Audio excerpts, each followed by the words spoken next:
Hello friends, welcome to Unacademy. This me doctor Siddharth Arora. Friends, सबको पता है ये बात कि यूपीएससी सिविल सर्विस एग्जामिनेशन में एक बड़ा इंपॉर्टेंट महत्व है, एक बड़ा इंपॉर्टेंट रोल है ऑफ सुप्रीम कोर्ट जजमेंट्स। और ये भी सबको पता है कि ज्यादातर एस्पिरेंट्स लॉ बैकग्राउंड से नहीं आए होते। इनफैक्ट बहुत सारे जो होंगे वो पॉलिटिकल साइंस के बैकग्राउंड से भी नहीं आए होंगे। And that is why it becomes an even bigger challenge for most aspirants to try and figure out what is important in terms of Supreme Court judgments. उसे पढ़ना कैसे, उसको उसमें से important points gather कैसे करने। See, if you look at an average Supreme Court judgment, एक average Supreme Court judgment भी लोगे तो it will easily run into 400 plus pages.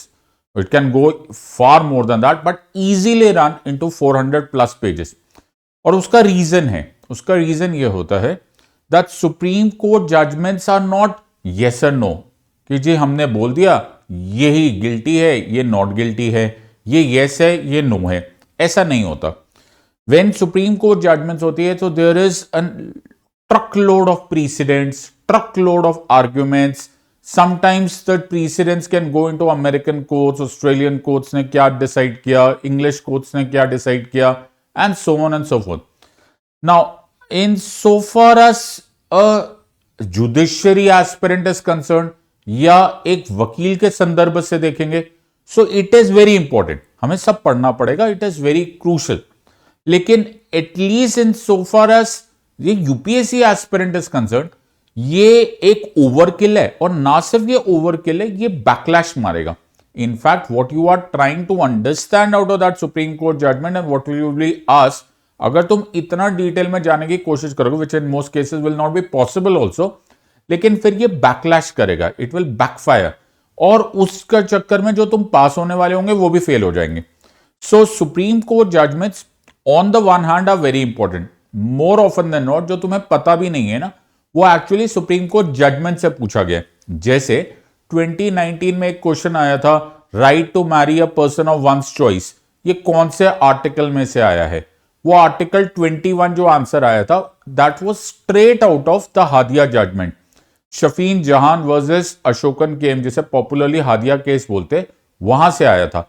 So my long and short of this story is कि आपको supreme court judgements पढ़ना है। लेकिन आज के वीडियो में मैं तुम्हें at least the top 10 landmark judgements of supreme court बहुत सिंपल भाषा में पढ़ा दूंगा, ताकि तुमको एग्जैक्टली काम आ जाए on the day of the exam. क्या फायदा कि मैं तुम्हें पढ़ाऊं भी और तुम्हें उसके बाद फिर कहीं और से भी पढ़ना पड़ जाए। It is such a waste of time, criminal wastage of time है अगर मैं तुम्हें यहां पर 1 घंटा पढ़ाऊं और 1 घंटे के बाद तुम्हें फिर किसी और किताब को छानने की जरूरत पड़ जाए। So brace yourself for this class will go for approximately 1 hour, हो सकता है थोड़ा सा कम हो, लेकिन at the end of the day तुम्हें सारे के सारे जजमेंट्स जो एटलीस्ट जो मैं इस वीडियो में एड्रेस करूंगा, तुम्हें फिर कहीं और से पढ़ने की जरूरत नहीं पड़ेगी। आई वुड सजेस्ट कि तुम पेन और पेपर लेकर बैठ जाओ। That is the best way कि आप पेन और पेपर लोगे तो आपको जो नोट्स बनाने का स्कीम है वो आपको समझ में आने लग जाएगा। Eight the end of this session हमारे पास एक स्पेशल क्विज होगी, इन द सेंस कि मैं आपको इसी क्वेश्चन से या इन्हीं क्वेश्चन से रिलेटेड एक एमसीक्यू क्विज भी पूछूंगा, ताकि हमारा जो long and short of this entire story हो जाएगी कि जी हमने पूरा पढ़ लिया, हमारा कहानी खत्म, done and dusted, let's go and study some other topic. So आपका स्वागत है।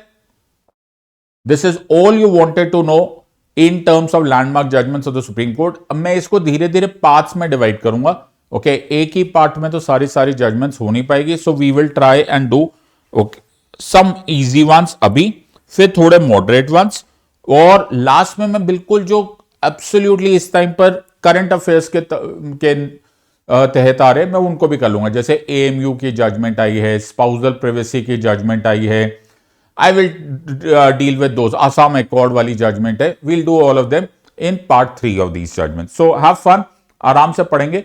और इससे पहले कि अगर आप मुझे टेलीग्राम पे ज्वाइन करना चाहते हो तो ये टेलीग्राम का मेरा कोड है, right, so you can join this, और इस कोड को स्कैन कर लो, इस वीडियो को पॉज कर लेना और उसको ज्वाइन कर लेना। अनअकैडमी की तरफ से ये अनाउंसमेंट है 24 नवंबर को 11 बजे और 5 बजे अन अकेडमी सिविल सर्विसेज चैंपियनशिप आ रही है। इसमें आपको 90% स्कॉलरशिप का मौका है। यू स्टैंड अ चांस, अच्छे से परफॉर्म करो और 90% स्कॉलरशिप ले लो, plus there are many exciting rewards also. ये अच्छे मौके होते हैं बिकॉज हम लोग आमतौर पे जब खुद पढ़ाई करते हैं तो हमें पता नहीं चलता हम एक्चुअली कहाँ स्टैंड करते हैं। इससे बेटर ये होता है कि you should actually know where do you stand, और उसका इससे अच्छा मौका नहीं है। देखो ऊपर से प्राइजेस भी मिल रहे, what more can you want. So शुरू करते हैं। आई वुड सजेस्ट कि तुम एक पेन पेपर ले लो, राइट, अपनी नोटबुक निकाल लो। जो मैं कीवर्ड्स बोल रहा हूं उनको साथ साथ में करते हुए चलेंगे, और जैसे ही हम उनको लिखते चले जाएंगे वो तुम्हें रिवाइज होता जाएगा। लास्ट में तुम्हारा टेस्ट हो जाएगा in the form of a multiple choice question. सी एक सेशन कर लेंगे। तो मैं तुम्हारे सामने स्क्रीन पे वैसे तो सब कुछ लिखूंगा या लिखा हुआ है रादर, तुम्हें सिर्फ उसको रिवाइज करना है और देखते हैं क्या क्या समझ में आता है। तो पहला जो हमारा लैंडमार्क जजमेंट होगा उस केस का नाम है Hussain Ara Khatoon versus home secretary state of Bihar 1979। आराम से पहले लिखना स्टार्ट कर दो, इसको अपनी हेडलाइंस बना दो। पहले केस का नाम हमेशा लिखा करो, Hussain Ara Khatoon versus home secretary state of Bihar 1979। ये इस जजमेंट का रियल टेक्निकल नाम है। आगे चलते फिर सेकेंड ये है कि इस केस को आमतौर पे पॉपुलरली जाना किस नाम से जाता है। आमतौर पे इसको जाना जाता है as the name habeas corpus case. This case is popularly known as habeas corpus case. The technical name of this case is Hussain Ara Khatoon versus home secretary state of Bihar. Actually it is state of Bihar through the home secretary 1979। Now अब pen रख दो and understand the story ahead. So what is the story about? पहले इसके लिए एक पूरी कहानी सुन लो। Hussain Ara Khatoon was one of the under trial prisoners, UTPs बोलते। अंडर ट्रायल प्रिजनर का मतलब क्या होता है? अंडर ट्रायल प्रिजनर्स वो होते हैं जो जेल में होते, जो इस टाइम पर जुडिशियल कस्टडी में होते, लेकिन वो अभी उनका केस चल रहा होता है, अभी उन पर मुकदमा सिद्ध नहीं हुआ होता, उनके ऊपर दोष सिद्ध नहीं हुआ होता। तुम्हें मालूम है कि इंडिया में और इंडियन जुडिशियल सिस्टम में हम लोग एक मैक्सिम फॉलो करते हैं। We follow a maxim which is called as everyone is innocent unless and until proven guilty beyond reasonable doubt. यानी कि आपके ऊपर जो दोष लगाया गया है, जो एलिगेशन लगाई गई है, चाहे एफआईआर है चाहे चार्जशीट है, unless and until you are proven guilty beyond reasonable doubt, तब तक तुम इनोसेंट हो, तब तक तुम दोषी नहीं हो। अब एक जस्ट इमेजिन अ सिनेरियो कि एक पर्सन है जो अंडर ट्रायल प्रिजनर है। अंडर ट्रायल प्रिजनर मतलब उसको अभी जमानत नहीं हुई है, वो जेल के अंदर ही है और उस पर अभी मुकदमा चल रहा है। एज अपोज टू दैट एक होता है कॉन्विक्ट। कॉन्विक्ट क्या होता है? कॉन्विक्ट भी जेल में होता है, लेकिन वो तब जेल में होता है जब उसके ऊपर दोष सिद्ध हो गया है। So beyond reasonable doubt he has been proven guilty by the court, तो वो जेल में है and hence called as a convict. उसके ऊपर जो हो गया उसे कन्विक्शन बोलते हैं, वो दोषी है। So he is now in the jail. No, आमतौर पे प्रिजन्स में दो अलग अलग एरियाज में रखा जाता है। अंडर ट्रायल प्रिजनर्स अलग ही होते, कन्विक्ट्स अलग ही होते, राइट। सो कन्विक्ट्स का अलग ही होता है कि जी इनके ऊपर तो केस हो गया, खत्म हो गया। ना इमेजिन अ सिनेरियो, ना थोड़ी देर के लिए just take a back seat and try and understand. एक ईगल्स पॉइंट ऑफ व्यू से देखोगे, एक बर्ड्स पॉइंट ऑफ व्यू से देखोगे, तो तुम्हें तो दोनों जेल में ही दिख रहे। So both of them are incarcerated, both of them are in the jail, both of them की पर्सनल लिबर्टी नहीं है। तो दोनों अलग अलग वजहों से, एक दोषी सिद्ध हो चुका है, दूसरे को जमानत नहीं मिली है, बट है तो वो जेल में ही ना, उसकी पर्सनल लिबर्टी तो है नहीं।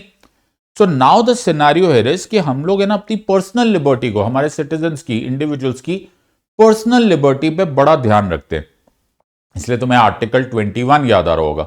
एक बार जस्ट ओपन कॉन्स्टिट्यूशन हमेशा अपने साथ में रखा करो, राइट। नहीं होता तो पीडीएफ खोल के रख लिया करो। आर्टिकल 21 खोलो, जस्ट ओपन एंड आर्टिकल 21 के आगे तुम्हें लिखा हुआ दिखाई देगा कि no person shall be deprived of his life और personal liberty except according to procedure establish by law.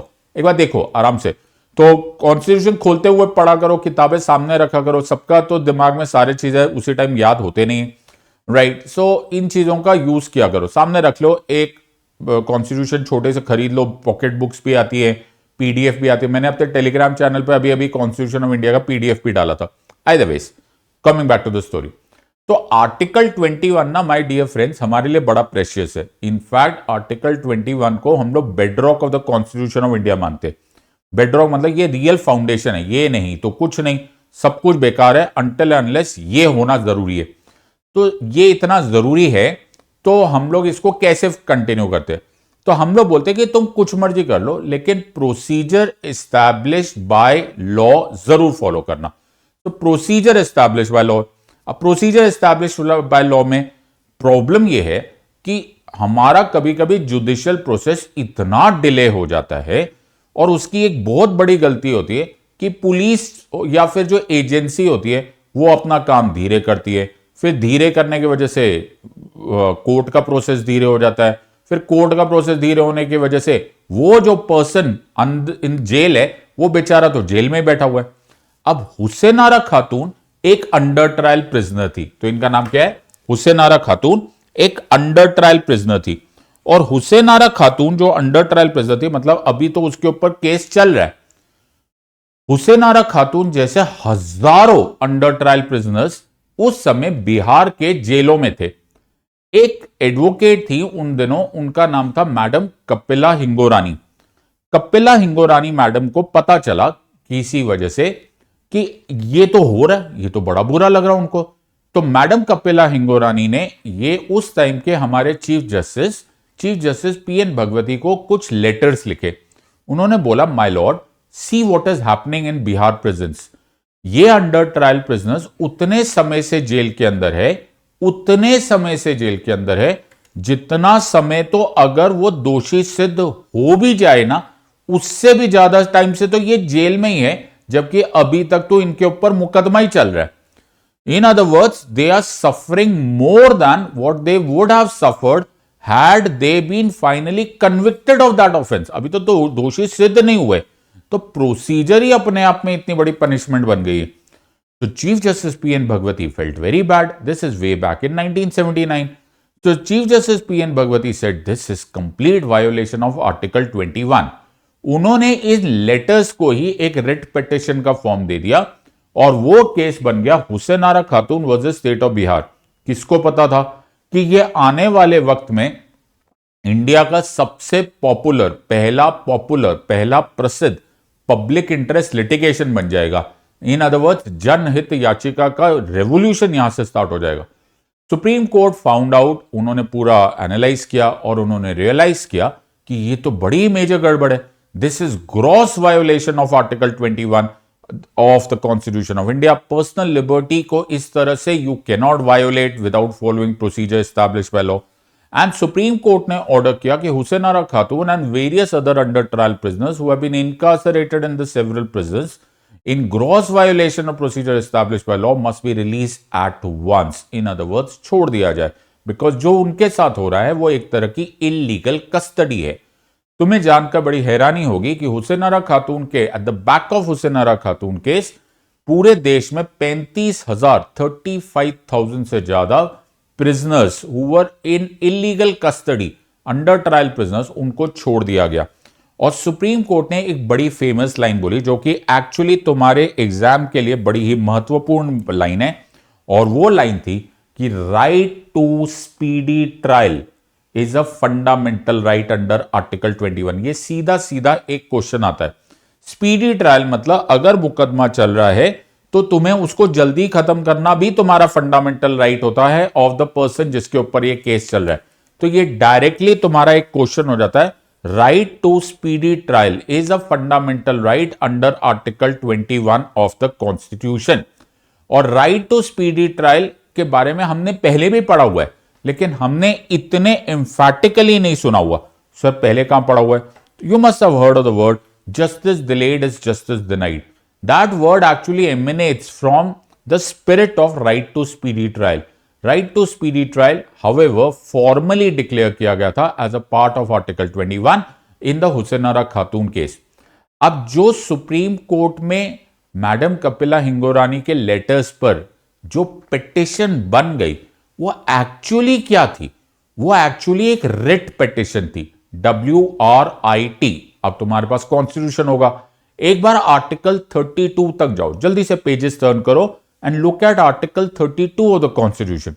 Article 32 of the constitution, जल्दी करो, hurry up. Right, open article 32, अनुच्छेद 32, जल्दी खेलो। सो आर्टिकल 32 में तुम्हें लिखा होगा, वहां पर लिखा होगा writs, the supreme court right to constitutional remedies. उसके साथ लिखा होगा कि supreme court can in the protection of fundamental rights issue writs. और उस रिट में एक नाम लिखा होगा, ध्यान से देखना, आंखें खोल के देखो, उसमें लिखा हुआ है हेबियस कॉर्पस। हेबियस कॉर्पस का मतलब होता है have the body, habeas have corpus body. तो इसमें बोला जा रहा है, इसमें क्या बोला जा रहा है कि अगर किसी भी पर्सन को इलीगल कस्टडी में रख दिया गया है, यानी कि उसकी पर्सनल लिबर्टी ले जाई गई है, तो सुप्रीम कोर्ट ये ऑर्डर इशू करेगा कि we want to have the body. In other words, उसको रिलीज किया जाए अभी के अभी। In other words, habeas corpus नाम की रिट जो चलती है वो आमतौर पे तब चलती है जब आर्टिकल 21 की वायोलेशन होती है। So when do you prefer a writ of habeas corpus? You prefer a writ of habeas corpus when there is illegal custody. Illegal custody का मतलब यह नहीं होता कि केवल पुलिस ने इलीगल कस्टडी की हो सकती है, यानी कि स्टेट ने की हो सकती है। हो सकता है किसी इंडिविजुअल ने किसी और इंडिविजुअल को गुलाम बना लिया है, बंधुआ मजदूर बना लिया है, समथिंग ऑन दोस लाइंस, तब भी हेबियस कॉर्पस ही रिट लगती है। क्योंकि Hussain Ara Khatoon case was a type of habeas corpus writ, इस केस को हेबियस कॉर्पस केस बोला जाता है। तो आई होप आपके नोट्स बन गए। पॉइंट नंबर 1 याद रखना, Hussain Ara Khatoon versus home secretary state of Bihar, इसका नाम है। इसको फेमस हेबियस कॉर्पस केस बोला जाता है। ये पहला पॉपुलर पब्लिक इंटरेस्ट लिटिगेशन था, जनहित याचिका थी, और इसमें right to speedy trial is a fundamental right under article 21 hold किया गया था। So this is about habeas corpus case, Hussain Ara Khatoon case. और इसमें प्लीज मत भूलना, एक तो थैंक्स भी बोलना चाहिए, और दूसरी बात कि तुमको मालूम भी होना चाहिए कि ये बड़ा इंपॉर्टेंट रोल उन्होंने किया था, वो मैडम एडवोकेट कपिला हिंगोरानी। उनको याद किया जाता है as the mother of PIL revolution in India. उनकी वजह से देश में जनहित याचिका की एक क्रांति शुरू हुई, इसको मदर ऑफ PIL रेवोल्यूशन बोला जाता है। उसी के साथ साथ हमें नहीं भूलना चाहिए जस्टिस PN भगवती, जो कि उस टाइम के चीफ जस्टिस ऑफ इंडिया थे, और उनके साथ कुछ और जजेस थे, जैसे justice VR Krishna Iyer, justice Chinnappa, justice Desai. ये जितने भी थे, इन जजेस को भी शुक्रिया अदा करना चाहिए, बिकॉज इनकी वजह से अल्टीमेटली PIL रेवोल्यूशन हुआ, जिसकी वजह से बहुत सारे जो तुम्हें लगते हैं चीजें ठीक हुई है, वो इसी स्टेप की वजह से स्टार्ट हुआ। Let's go to the next one. मेरे ख्याल से पहला वाला कंप्लीट हो गया, एक पेज तुम्हारे नोट्स बन गए। Let's go to the page number 2 और उसको लिखना स्टार्ट करो। तो एक काम खत्म हो गया। अब इस टाइम पर एक गहरी सांस लो, एक ग्लास पानी पी लो and go to step number 2। हम करेंगे दूसरी जजमेंट। दूसरी judgment is another very famous case, जिसे बोला गया विशाखा केस। केस का नाम है Vishaka versus state of Rajasthan 1997। तो पहले लिखो टेक्निकल नाम। टेक्निकल नाम है Vishaka versus state of Rajasthan 1997। Right, कभी कभी कुछ लोग इस बारे में इमोशनल हो जाते हैं कि 1997 लिखे कि 98 लिखे। कभी कभी होता क्या है कि 1997 1998 कभी कभी अलग अलग टाइम पे मिलता है। समटाइम्स किसी केस में इंटरिम जजमेंट्स भी आते हैं, इंटरिम ऑर्डर्स भी आते हैं। सो समटाइम्स आपको एक ऑर्डर आ गया वो 97 में है, फिर फाइनल जजमेंट आते आते 98 हो जाती है। आइदर वेज तुम लोग यूपीएससी के एग्जाम दे रहे हो, तुम वकील तो बन नहीं रहे, और वकील भी बन जाओगे तो इसमें कोई खास स्ट्रेस नहीं होता। हम लोग तो जब आर्ग्यूमेंट्स करते हैं तो हमसे सिर्फ विशाखा केस ही बोलते हैं। सो हम लोग तो my lords this case is squarely covered under the judgment as given in Vishaka case, उतने में समझ में आ जाते हैं। हमारे पास साइटेशंस होती है जो ऑल इंडिया रिपोर्टर्स या इस तरह की बुक्स में आती है। तुम्हें भी इसके बारे में चिंता करने की जरूरत नहीं, मुझे भी इस बारे में चिंता करने की जरूरत नहीं, अनटिल अनलेस कि तुम 1997 को 1967 या 77 या 87 बोल रहे हो। मेरे ख्याल से it makes not much difference. तुम विशाखा केस बोलोगे, इन most cases you will fly, don't worry. Right, अब इस केस के लिए भी एक बैक स्टोरी मालूम होनी चाहिए। इस केस को पॉपुलरली विशाखा केस ही बोला जाता है। इस केस की बैक स्टोरी एक बड़े दुखद कहानी के साथ है, और वो दुखद कहानी है एक लेडी की जिनका नाम था भंवरी देवी। भंवरी देवी राजस्थान में सरकारी मुलाजिम थी। इन अदर वर्ड्स वो गवर्नमेंट का ही काम करती थी। She was a government servant. Bhanwari Devi उन दिनों राजस्थान में, स्टेट ऑफ राजस्थान में चाइल्ड मैरिजेस के खिलाफ काम कर रही थी, बिकॉज सरकार नहीं चाहती थी कि बाल विवाह यानी कि चाइल्ड मैरिजेस हो। ऐसे केस में उनको unfortunately she had to face a social backlash. उनको सोशली वहां पर ऑस्ट्रेसाइज किया गया, उनके साथ वहां पर सेक्सुअल मोलेस्टेशन हुआ और उनके फैमिली को सोशियो इकोनॉमिक बॉयकॉट सहना पड़ा। जब भंवरी देवी इस कंप्लेंट को पुलिस में लेकर गई तो एक मेजर प्रॉब्लम आ गई। Now you have to go back to try and understand थोड़ा बहुत टेक्निकल पार्ट ऑफ पॉलिटी। होता क्या है माय डियर फ्रेंड्स कि लॉ की दुनिया, जो कानून की दुनिया होती है, वो बड़ी स्पेसिफिक होती है। Law is a very strict profession in the sense कि आप लॉ में जनरल वर्ड नहीं यूज करते, या करते भी है तो बहुत कम यूज करते हो। तो मैं ये नहीं बोल सकता कि आप जैसे मैन वर्ड, ये मैन वर्ड और बॉय वर्ड में in the terms of law जमीन आसमान का फर्क है। उसी तरह से death, causing death is not enough in terms of law. आपको यह पता पड़ना पड़ेगा कि causing death how, causing death of whom, causing death by whom, किसने मारा है, क्यों मारा है, जिसने मारा है उसकी उम्र क्या थी, जिसने मारा है उसके किन हालातों में उसको सामने वाले को मारना पड़ा। All and everything is crucial in terms of law. मैं हमेशा अपनी क्लासेस में बोलता हूं, law has to be written and clear. Law में सब्जेक्टिविटी का रोल बहुत कम होता है, होता भी है तो बहुत कम होता है। इसीलिए लॉ आर्बिट्ररी नहीं होना चाहिए, सब्जेक्टिव नहीं होना चाहिए, जो बोला वो एग्जैक्टली होना चाहिए। तो अगर आप ट्रैफिक का केस कर रहे हो, तो अगर आपको बोला जाए कि अगर आप गाड़ी फास्ट चलाते हो तो हम तुम पर चलान कर देंगे, that will be a very funny kind of law, because fast की डेफिनेशन हर एक की अलग अलग होती है। somebody का definition of fast is 70, somebody is 100, the other one would drive at 150 और बोलेगा अभी गाड़ी तेज नहीं चल रही। Either way, long point here is कि law has to be written and clear. Now let's circle back to Bhavri Devi. Circle back to Bhavri Devi and see what had happened in that matter. उस समय law में, कानून की किताबों में sexual harassment at work place, कार्यस्थल पर sexual harassment के बारे में कुछ भी नहीं लिखा गया था।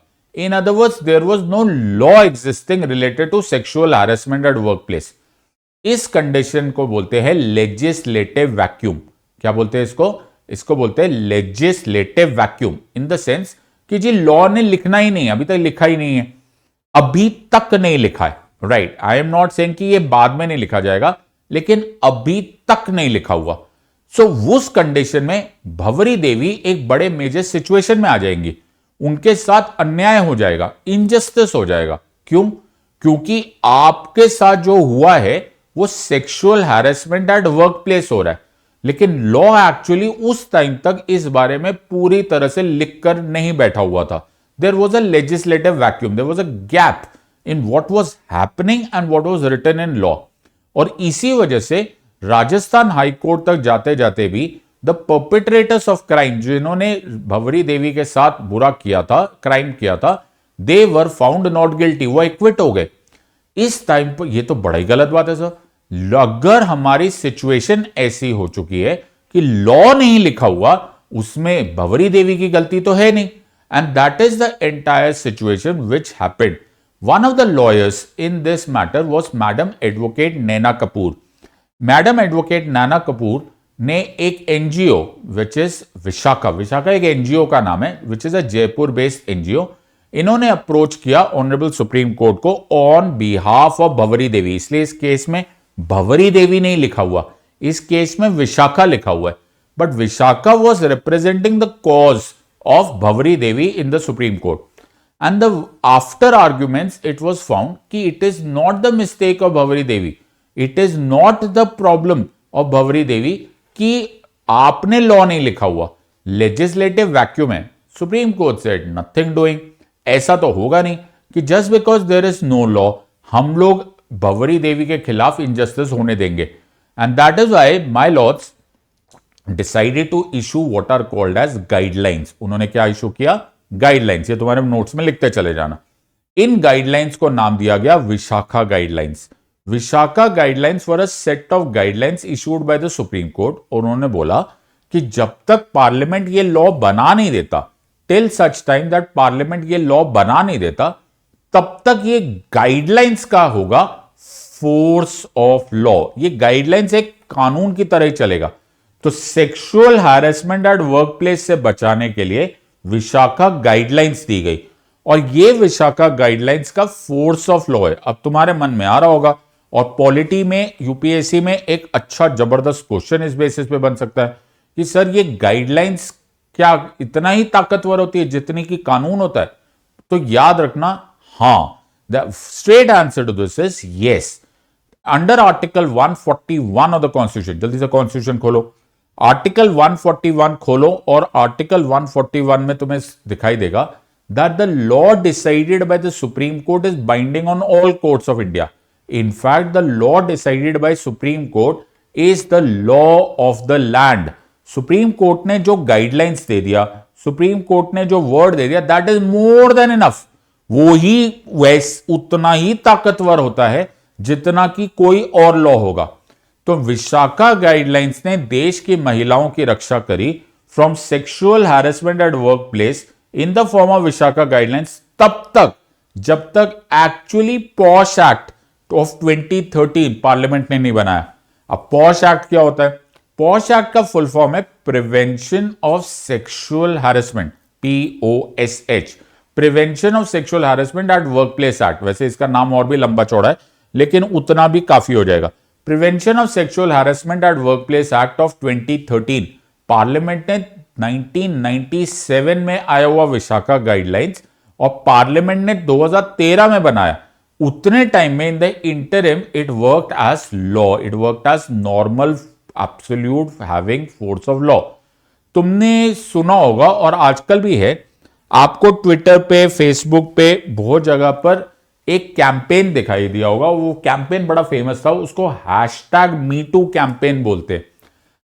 #MeToo कैंपेन में बहुत सारी महिलाएं जिनके साथ sexual harassment at work place हुआ था, कार्यस्थल पर सेक्सुअल हैरेसमेंट हुआ था, they have called out those seniors या बॉसेस या जिसने भी उनके साथ sexual harassment at work place किया था। अब ये जो #MeToo कैंपेन है, ये तो ट्विटर है, सोशल मीडिया है, इसमें फोर्स ऑफ लॉ थोड़ना है।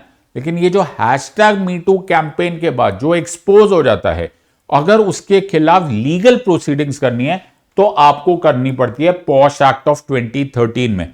सो पॉश एक्ट ऑफ 2013 बहुत इंपॉर्टेंट है। बिना लॉ के तो कुछ चलता नहीं है, लेकिन जब तक लॉ नहीं था तब तक सुप्रीम कोर्ट की guidelines worked in similar manner and spirit as the usual parliamentary law. This is the contribution of Vishaka case. तो विशाखा केस के जो तुम्हारे कीवर्ड्स होंगे वो सामने, केस का नाम याद रख लेना, Vishakha versus state of Rajasthan 1997। The matter that it was dealing with was sexual harassment at workplace. Guidelines जो दी गई उनको बोला गया Vishakha guidelines, and it had the force of law all the way till 2013, जबकि it was replaced by POSH Act of 2013. That is a parliamentary law. दो judgements हो गई, पहली हो गई हुसैन आरा खातून केस, दूसरी हो गई विशाखा केस। आई होप तुम्हारे दो पार्ट्स हो गए। अब फिर से गहरी सांस लो, let's go to the judgment number 3। तो आई होप तुम्हें मजा आ रहा है, you are enjoying this entire process, okay, and take a deep breath and understand the next one.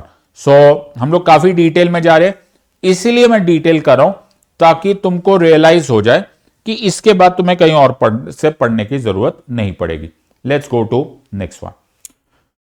ये बड़ा फेमस केस है, इनफैक्ट इस पर 2019 में एग्जाम में क्वेश्चन भी आ गया, popularly called as Hadiya case. तो popularly called as Hadiya case, case का रियल नाम है शफीन जहान वर्सेस अशोकन केम 2018। तो first write the technical name of the case. The technical name of the case is Shafin Jahan versus Ashokan K M 2018, popularly known as the Hadia case.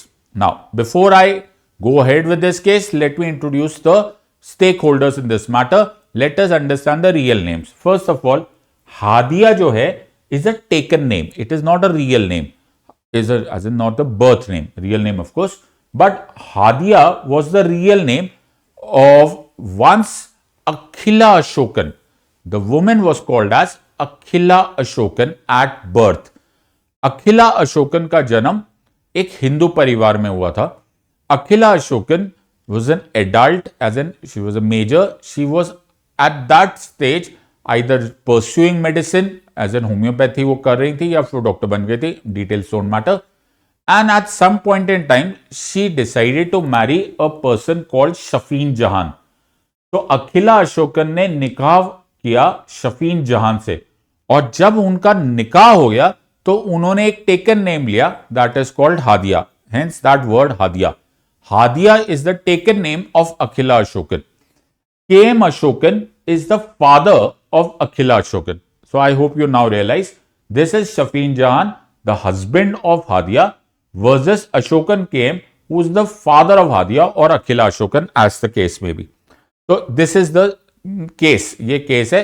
Please try and understand. Again, किसी भी case को समझने के लिए और उसको internalise करने के लिए you need a back story. So you have to understand. As I told you, Akhila Ashokan का जन्म एक हिंदू परिवार में हुआ. जब वो होम्योपैथी कर रही थी, या तो प्रैक्टिस कर रही थी या वो स्टडी कर रही थी, व्हाटएवर, उनको शफीन जहान से उन्होंने फरमाया, उनको अपना मोहब्बत हो गई और उन्होंने फैसला किया कि मैं इनसे शादी करूंगी, निकाह करूंगी. उन्होंने अपना नाम बदला और अपना फेथ चेंज किया. She turned her faith from being a Hindu to a Muslim, और उन्होंने अपना नाम फ्रॉम अखिला अशोकन, उन्होंने अपना नाम हादिया रखा.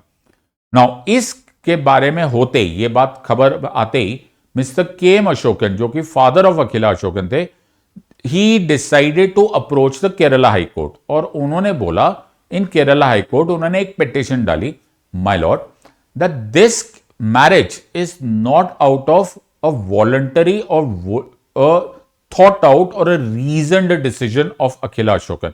उन्होंने एलिगेशन इस तरह से लगाई कि probably she was brainwashed, या फिर उनको फोर्स किया गया, and so on and so fourth.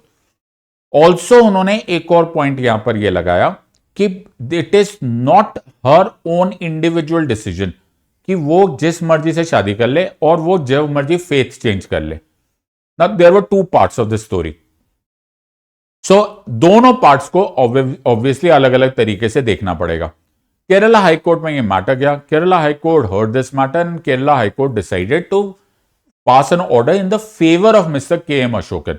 और उन्होंने इनकी मैरिज, शफीन जहान और अखिला अशोकन की जो मैरिज, यानी कि हादिया की जो मैरिज थी, उसको अनल्ड कर दिया, as a null and void declare कर दिया, based on the arguments and the material that was brought before the honorable court.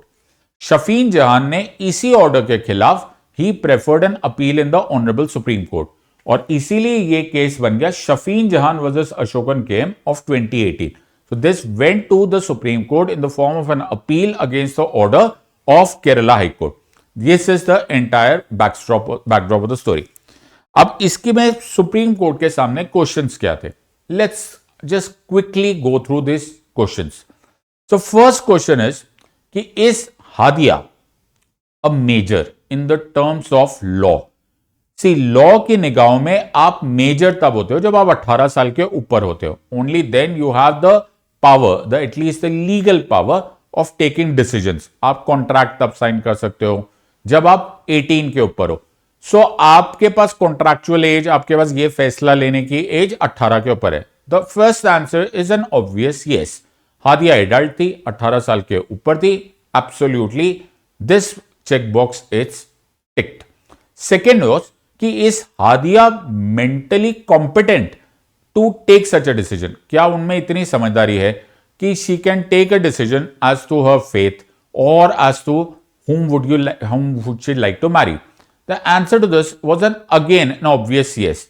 Because as I told you, she was pursuing homeopathy, or probably she was practicing as a homeopath. Either way, she was an intelligent lady, and the Honorable Supreme Court finally found that this checkbox also seems to be filled. दो हो गए. तीसरा कि is there a force or brainwashing on the basis of which Hadia decided to marry Shafeen Jahan? Now there were two matters in this. एक तो brainwashing वगैरह में even NIA was involved. मैं just to bring to story, the National Investigating Agency तक involved हो गई थी. To investigate weather ऐसा कुछ हुआ था कि फाउल प्ले हो रहा है या something on those part. We will not go into that. The second part was कि ब्रेन वॉशिंग हो रही है या is it on her own volition that she has decided to marry Shafin Jahan. So for that, a very straightforward answer and a straightforward reply to that would be कि Honorable Supreme Court said कि ऐसे करते हादिया को समन ही कर लेते. In fact, Hadia was summoned before the Honorable Supreme Court and a question was put to her that Hadia, have you changed the faith? तुमने ये जो अपना धर्म चेंज किया है, have you done it by yourself? Number one. And number two, that have you married Shafeen Jahan out of your own voluntary decision or no? In both the answers, in the presence of the court, in the form of an affidavit, Hadia said yes. Supreme Court said, end of the story. Game is up. इससे ज्यादा बोलने की जरूरत ही नहीं है. There is nothing else. She is a major. In the terms of law, she can take a decision. She is mentally competent. She can take a decision. And तीसरा, considering the fact कि उनको कोई force नहीं किया गया है, उनको कोई धमकी नहीं दी गई है, उनको कोई ब्रेन वॉशिंग नहीं की गई है, तो any decision of hers has to be a decision of life is living with choice and dignity. Article 21 के अनुसार एक वर्ड लाइफ है और उस लाइफ वर्ड की बड़ी ब्रॉड इंटरप्रिटेशन है कि अगर वर्ड आर्टिकल 21 आपको गारंटी दे रहा है तो गारंटी आपकी life is living with choice and dignity भी है. इन अदर वर्ड्स, अगर आपको किसी से विवाह करना है, right to marry a person of one's choice, ये तुम्हारा चॉइस एंड डिग्निटी के अंतर्गत आता है. उसी तरह से right to change one's faith, जबरदस्ती नहीं, लेकिन अगर तुम कोई और धर्म बदलना चाहते हो, this falls well within the ambit of article 21. In other words, ये अलाउड है. So Hadia case opened this question, or rather answered this question once and for all, कि अगर तुम्हें जबरदस्ती नहीं की जा रही है, कोई फोर्स नहीं है, कोई थ्रेट नहीं है, तुम 18 के ऊपर हो, यू आर अ मेजर और तुम्हारे मेंटली कॉम्पिटेंस में आता है, तुम अपना मैरी करना चाहते हो किसी को, please go ahead, no problem. तुम अपना फेथ बदलना चाहते हो, please go ahead, no problem. Both of them are covered under article 21. अगर तुम प्रीवियस ईयर क्वेश्चंस खोल के देखोगे तो 2019 में ये क्वेश्चन एग्जैक्टली आया था. देखो ये जजमेंट है 2018 की और 2019 में एग्जैक्ट क्वेश्चन आया था. आई रिमेंबर डिस्टिंक्टली कि there was much argument amongst the faculty members of polity of old Rajendra Nagar and many of them had even kind of express the displeasure जब मैंने इस क्वेश्चन का आंसर दिया था आर्टिकल 21, बिकॉज उसमें एक चॉइस आर्टिकल 25 भी थी. सो जैसे फेथ वर्ड आया तो many of the polity educators at that time kind of got confused with Article 25. But thankfully, I am a Supreme Court lawyer. I remember this was clearly mentioned by Justice D.Y. Chandrachud, जो मैंने अभी बोला है, that is right to marry a person of one's choice and right to change one's faith is well within the ambit of Article 21. तो वो आया कहां से था? वो आया था हादिया केस से. So this is what I was trying to tell you, that many a times तुमको पता भी नहीं चलेगा कि वो किसी सुप्रीम कोर्ट जजमेंट में से क्वेश्चन आ रहा है, बट एक्चुअली वो सुप्रीम कोर्ट जजमेंट में से ही आ रहा होता है. So make sure that you know all of this and let's go to the next one. तो हमने 3 कर लिए. तुम्हें याद क्या रखना है? हादिया केस, शफीन जहान के अशोकन गेम, ये टेक्निकल नाम है. Right to marry a person of one's choice, ये भी आर्टिकल 21 है. Right to change one's faith, ये भी आर्टिकल 21 है. So we have covered 3. I hope you are writing. अपने नोट्स बनाते जाओ. You will not need to read anywhere else. Let's look at the next one. The next case को preventive detention case बोलते हैं, popularly called as A.K. गोपालन versus state of Madras और union of India 1950. पहले पूरा case लिख लो. A.K. गोपालन versus state of Madras / union of India, क्योंकि दोनों ही पार्टीज थी, 1950. इस केस को प्रिवेंटिव डिटेंशन केस बोलते हैं. Now as I told you, पहले इसमें कुछ किरदारों को इंक्लूड कर लेते. A.K. गोपालन साहब कम्युनिस्ट पार्टी ऑफ इंडिया के एक बड़े जाने माने लीडर थे. नाउ इसमें A.K. गोपालन साहब का क्या लेना देना है? Will try and understand that before we understand this. So A.K. Gopalan साहब को प्रिवेंटिव डिटेंशन एक्ट ऑफ 1950 के तहत प्रिवेंटिवली डिटेन किया गया था। अब ये प्रिवेंटिव डिटेन क्या होता है? देखो, आमतौर पे आप ये मान के चलते हो कि आपको हिरासत में तब लिया जाता है जब आपने कोई गुनाह किया होता है या यू आर अलेज्ड, कि आपके ऊपर इल्जाम होता है कि आपने कोई गुनाह किया है। तो गुनाह करने के बाद या फिर एलिगेशन की गुनाह हुआ है उसके बाद तुम्हें हिरासत में लिया जाए तो हम इसको प्यूनिटिव डिटेंशन बोलते हैं। स्पेलिंग लिखोगे तो तुम्हें समझ में आ जाएगा, PUNITIVI। अब PUNI वर्ड आपको एक वर्ड को याद दिला रहा होगा, पनिशमेंट। तो प्यूनिटिव डिटेंशन तब यूज किया जाता है जब आपको पनिशमेंट दी जा रही है, आपको सजा दी जा रही है। लेकिन एक और तरह की डिटेंशन होती है जिसे बोलते हैं प्रिवेंटिव डिटेंशन। अब ये क्या हो गई यार? प्रिवेंटिव डिटेंशन तब होती है कि अभी तुमने गुनाह किया ही नहीं है, अभी you have not done anything, लेकिन there is an apprehension, suspicion है, हमें शक है कि तुम कोई ना कोई गुनाह करोगे। स्टेट की बात कर रहा हूं। तो as an agency, as police, as a department, मुझे ऐसा लग रहा है कि भाई ये गुनाह करेगा। अब मैंने उस एप्रीहेंशन पर, उस शक के बिना पर तुम्हें डिटेन कर लिया, तो उसको बोला जाता है प्रिवेंटिव डिटेंशन। अब थोड़ा बहुत तुम्हें ये देखने में या सुनने में अजीब लग रहा होगा, बट दैट इज व्हाट उस टाइम पर नीड ऑफ द आवर थे। 1950 के आसपास यानी कि न्यूली इंडिपेंडेंट इंडिया के लिए उस टाइम पर ऐसे लॉज बनाने शायद जरूरी समझे गए। रीजन ये था क्योंकि उस टाइम पर इंडिया पे बड़े जबरदस्त थ्रेट थे, बड़े खतरे मंडर आ रहे थे। तो the law makers thought, founding fathers of the constitution भी, उन्होंने भी आर्टिकल 22 सब क्लॉज 3 में लिखा, एंड लॉ मेकर्स यानी कि पार्लियामेंट ऑल्सो थॉट कि it would be prudent to have a law such as preventive detention act. तो 26 जनवरी 1950 को हमारा कॉन्स्टिट्यूशन आया और 26 फरवरी 1950 यानी कि एक महीना लेटर हमारे पार्लियामेंट ने एक लॉ पास किया which is preventive detention act of 1950। Kind of surprising, लेकिन एक महीने में ये लॉ बन गया, which at least on the face of it kind of falls और flies in the face of certain constitutional safeguards जो कि हमारे कॉन्स्टिट्यूशन में लिखा हुआ है। इनफैक्ट आर्टिकल 22 खोल के देखो, जल्दी से खोलो। जल्दी से कॉन्स्टिट्यूशन खोलो, आर्टिकल 22 खोलो, उसमें सब स्लैश आर्टिकल 22 ब्रैकेट 3 पढ़ो। उसमें लिखा होगा कि दीज थिंग्स, जो भी सेफगार्ड्स दिए गए, they don't work under the in the cases of preventive detention act. In fact article 22 के हेडलाइंस देखो, यानी कि द टाइटल देखो। आर्टिकल 22 में क्या लिखा हुआ है?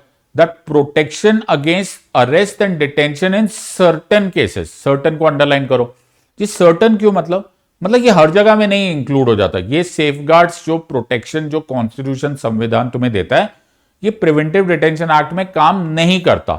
This is very interesting. So it is the way आपको पढ़ना पड़ेगा। अब प्रिवेंटिव डिटेंशन एक्ट में कुछ अजीब अजीब बातें थी, जैसे आपको हो सकता है वकील भी ना मिले, या अगर वकील देना भी चाहे तो डिलेड होता है। आपको बताया भी नहीं जा सकता, ऐसा भी हो सकता है कि आपको यह भी ना बताया जाए कि what are the grounds of arrest. In other words कि आपको यही ना पता चले कि आपको डिटेन क्यों किया गया। तुम्हें नहीं लगता कि ये कॉमन सेंस और प्रिंसिपल्स ऑफ नेचुरल जस्टिस के खिलाफ है? यार कॉमन सेंस तो यही होता है ना कि अगर तुम किसी को अरेस्ट करोगे तो उसको ये तो पता होगा कि भाई तू डिटेन क्यों हो रहा है, तूने गलत क्या कर दिया है, तभी तो वह अपनी बात रख पाएगा। इसको प्रिंसिपल्स ऑफ नेचुरल जस्टिस बोलते हैं कि यार आमतौर पे इतना तो मौका मिले उसको अपने आप को डिफेंड करने का। खैर, ए.के. गोपालन को प्रिवेंटिव डिटेंशन एक्ट के तहत 1950 में उनको अरेस्ट कर लिया गया। ए.के. गोपालन साहब would not take this line down. उन्होंने बोला ये क्या बात हुई, ये तो पूरा का पूरा लॉ ही अजीब है, ये लॉ अनफेयर है। तो he approach the honourable supreme court. पहले उन्होंने स्टेट ऑफ मद्रास के खिलाफ किया and then of course it went to the supreme court. Supreme court में मिस्टर ए.के. गोपालन ने बोला, my lord please read preventive detention act. Preventive detention act is absolutely violative of article 21 because यहां पर जो word use किया गया है procedure establish by law, उसको आप वाइडली देखो, ऐसे नैरो निगाहों से मत देखो। Have a look at it with a wide interpretation.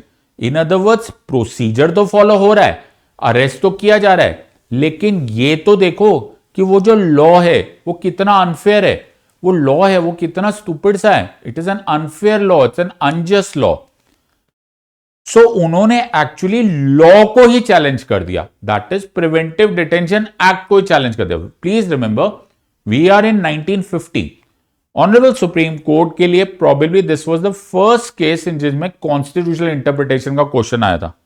Now the supreme court looked at it and supreme, please understand this is chief justice Kania का time, in the words the first chief justice, the first absolutely fresh matters of constitutional benches. The Supreme Court thought that there are two ways to look at this matter. The first way to look at this matter is कि Article 21 में लिखा हुआ है Procedure established by law. हम उसको as it is read करेंगे कि यार ये प्रोसीजर फॉलो हो रहा है या नहीं फॉलो हो रहा है, that's it. हम ये नहीं देख रहे कि लॉ जिसमें प्रोसीजर दिया गया है वो ठीक है कि नहीं है.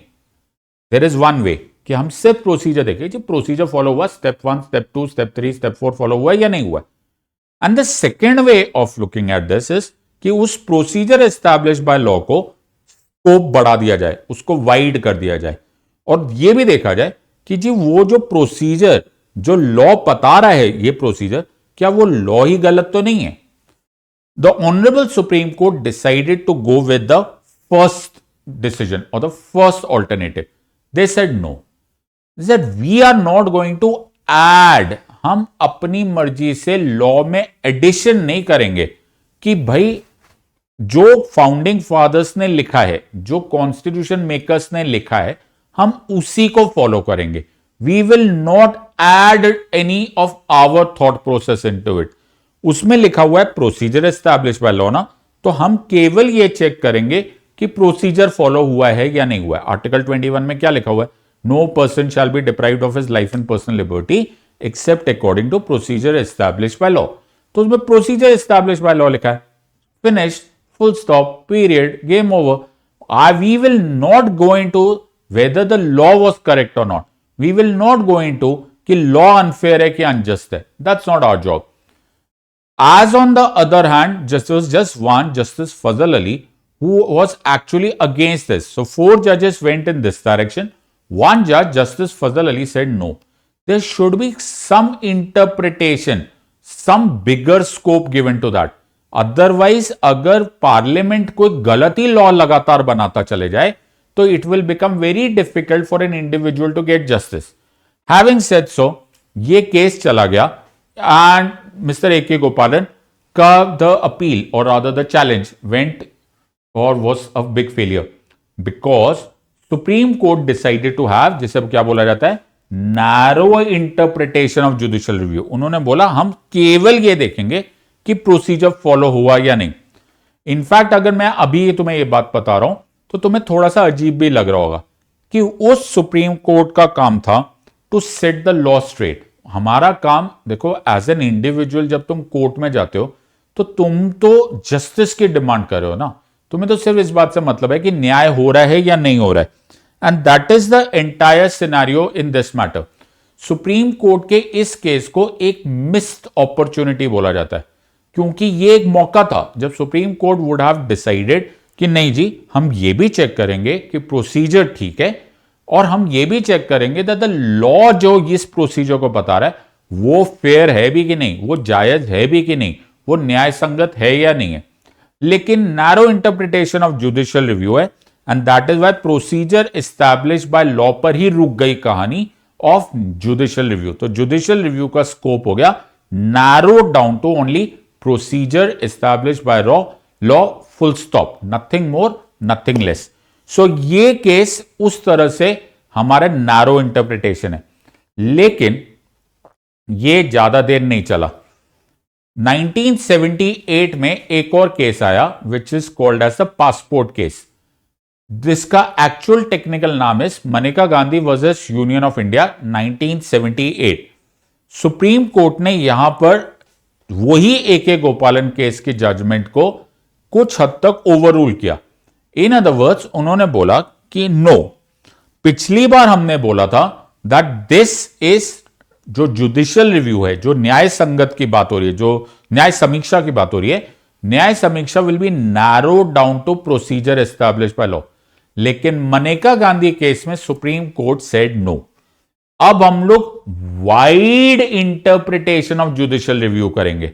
Wide interpretation of judicial review मतलब हम ये भी चेक करेंगे कि क्या सब्सटेंटिव ड्यू प्रोसेस यानी कि the due process of law follow हो रहा है या नहीं। इन अदर वर्ड्स, जिस लॉ के बेसिस पर यह प्रोसीजर बताया जा रहा है वो फेयर भी है कि नहीं है, वो कहीं अनजस्ट तो नहीं है।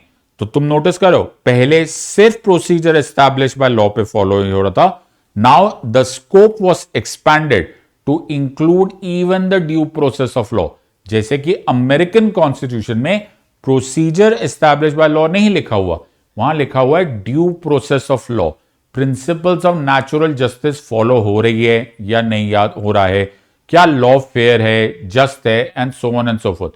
ये चीज के लिए इसीलिए मनेका गांधी केस को हमेशा याद किया जाता है that this case introduce in India the concept of due process of law. Please remember, गलती मत कर बैठना।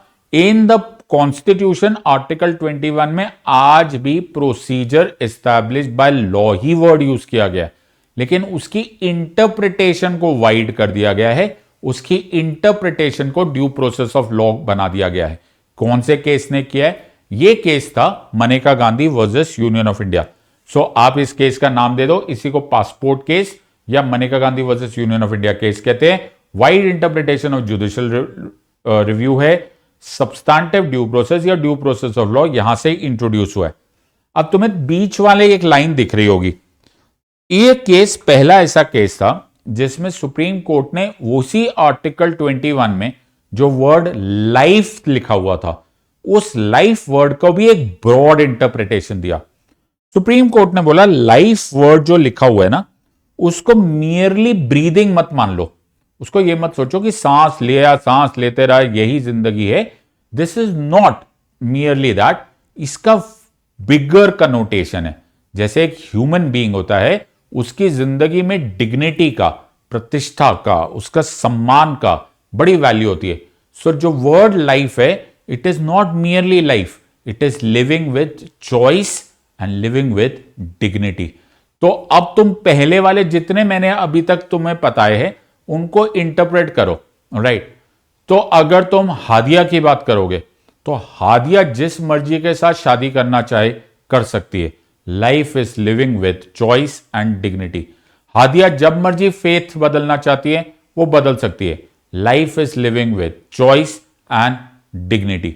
तो तुम समझ रहे हो कि जहां पर भी मैंने अभी तक तुम्हें ये बातें सारी बताई है, वो सारी की सारी इस वर्ड से निकल गई है, Maneka Gandhi versus union of India.